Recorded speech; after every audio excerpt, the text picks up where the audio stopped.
Hello everyone, David from Mortgage Choice in Barrick. It is Tuesday, the 24th of September, and the Reserve Bank has made an announcement today on interest rates, so let's get into it.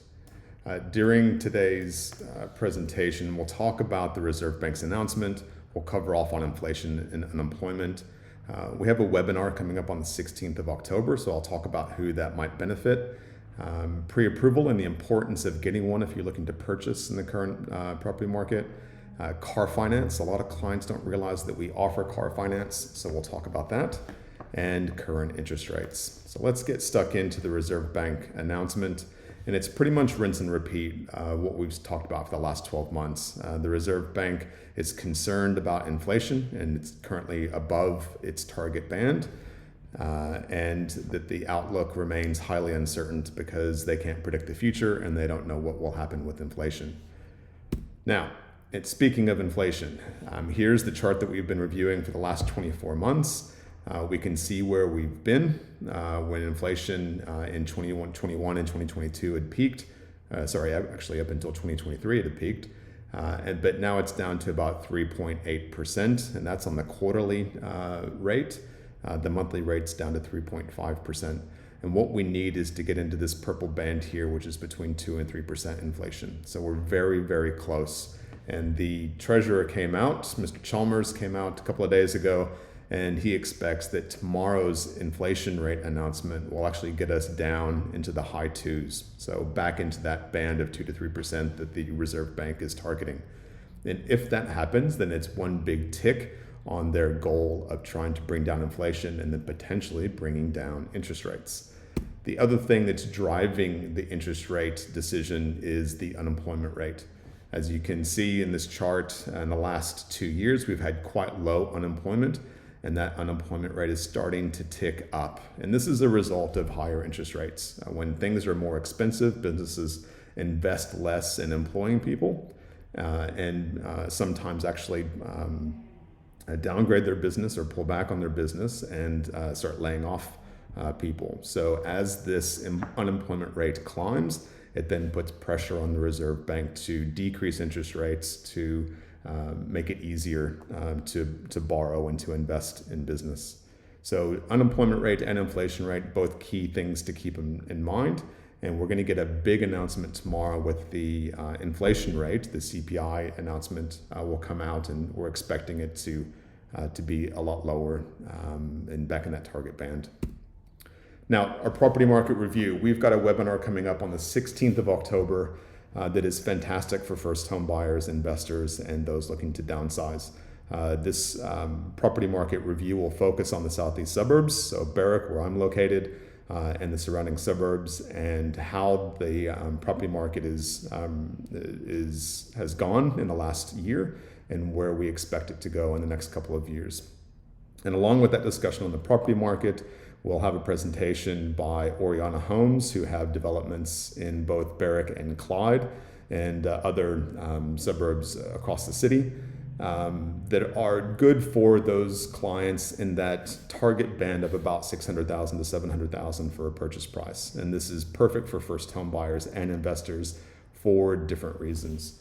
So if you're interested in checking out, not just if you're a first home buyer or an investor, but if you're looking to learn more about the current property market and the local property market, then please do join us. We'll have a link in the email below. Now, what we'll discuss during the presentation, the pricing on these properties is between $630,000 and $680,000. These are townhouses, 2 to 3 bedroom townhouses. They are off the plan contracts. So you're signing the contract today, for example, and you don't start actually paying for the home until the house is completed. And that could be, in the neighborhood of December 2025 to the middle of 2026 when these properties start coming up for occupancy. So you're not paying anything until the end except for your initial deposit. All right, so fantastic opportunity, especially for first home buyers, where we're looking to avoid stamp duty because this price range will help you avoid stamp duty. It also gets you a $10,000 first homeowners grant, and you should hopefully still qualify as well for the first home guarantee scheme, where you only having to put down a 5% deposit and then you don't pay mortgage insurance. And we are hearing from more and more of our investor clients looking to get into the property market in Victoria because every other capital city has taken off around Australia. Property markets in the major cities have gone crazy over the last 6 to 12 months, and Victoria has stayed quite dormant and basically gone sideways.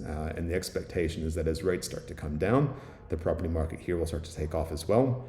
And so it's a good time for investors to consider purchasing. If they've thought about it in the past, then this would be worth joining and getting an idea of where the property market sits in the local area.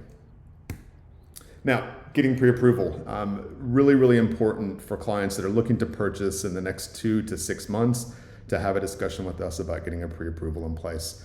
It's super important for pre-approval, to get pre-approval, because it allows the bank to assess you as a borrower and to confirm what you can actually afford to purchase. It's one thing for you to, enter in some data into a bank website and it spits out an answer for you. It's completely different to then send all of your supporting documents and your information into a bank and get some to actually do a full assessment on it, because you'll get completely different results. So to get a very accurate picture of what you can afford, it's really important that we get pre-approval in place.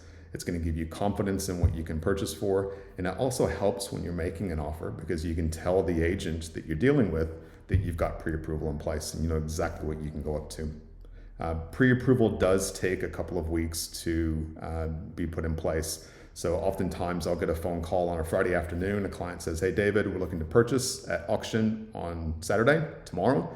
And I'm like, "I'm sorry, we don't have enough time to get pre-approval in place. I can give you a rough idea of what your borrowing capacity is just based on a 5 to 10 minute quick chat, but it's not the same as actually submitting all of your information to a bank and getting them to complete their assessment." So we need that time, that 2 to 3 weeks prior to purchasing, to get the bank on board and get them to sign off on what you can afford. And also too, it's really important here, not all pre-approvals are the same.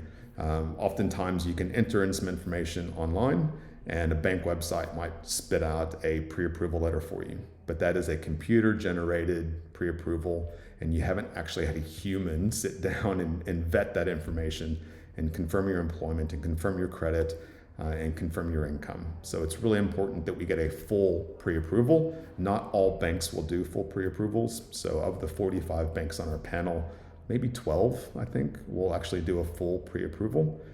So it's really important, if you're looking to purchase, that we get a bank to do a full pre-approval to make sure that you're good to go. And we do car finance. So clients obviously realize that at Mortgage Choice we do mortgages. So we do home loans. That's our primary source of business, but we also do car finance.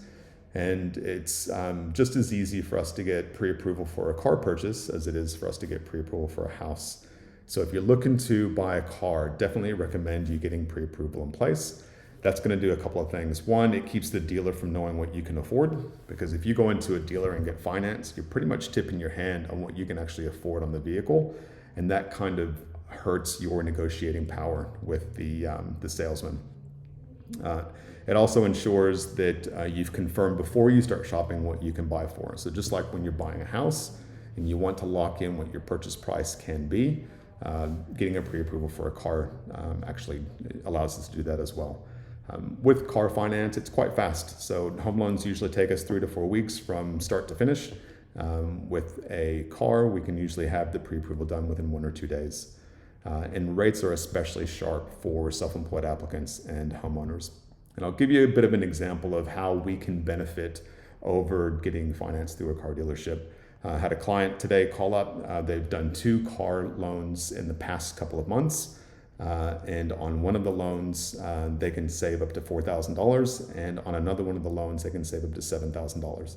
And this is just a good example of car dealerships not having to disclose the commissions that they earn through car finance. So they can actually hide their commissions through the interest rate. And so it's really important that when you're comparing apples to apples for car finance, that you're looking at the repayments. Do not focus on the interest rate. Always focus on the repayment. And oftentimes we're coming in a lot less than car dealers. The other thing that you want to be mindful of with dealerships is they can often make more money on the finance of that vehicle than on the car itself. All right, so they're putting a lot of commissions into the finance. And what they will do is that they will quote you X amount for a car. They will hold the keys in front of you, slide them across the desk with the contract and the pen, and you're like, well, geez, I really want those keys. I want to drive that car away now. I'll just take whatever they're going to get me for finance. Call us beforehand, get the pre-approval in place. You don't need to worry about that. Now, current interest rates. We have interest rates now down to about 5.95% for an owner-occupied loan. This relies heavily on the fact that you've got a good loan-to-value ratio. So we need that loan-to-value ratio in that 50 to 70 band before banks will start giving discounts at that level.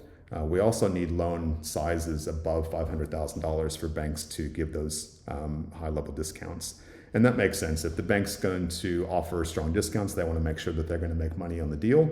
And the bigger the loan, the more they're going to make on the transaction. So big loans, unfortunately, command the best interest rates.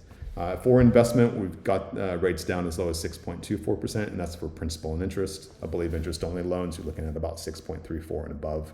And also loan-to-value ratio plays a big part in the end result for that. A good rule of thumb for everyone out there, whether you're looking to purchase a house or you're looking to refinance or potentially top up your loan for some renovations or some landscaping. A good rule of thumb to use for mortgage payments is that for every $100,000 that you borrow, it's going to cost you roughly $600 per month. And then you could take that down further and say for every $10,000 that you borrow, it's going to cost you about $60 per month. So if, for example, you wanted a $30,000 increase on your loan to do some renovations, $30,000 would cost you roughly $180 per month. I hope this helps. I also hope to see many of you at our webinar on the 16th of October. So please use the link below in the email to register and commit to the date. And yeah, thanks again for your time. I believe the next RBA announcement is in November. So we'll see you then. Thank you.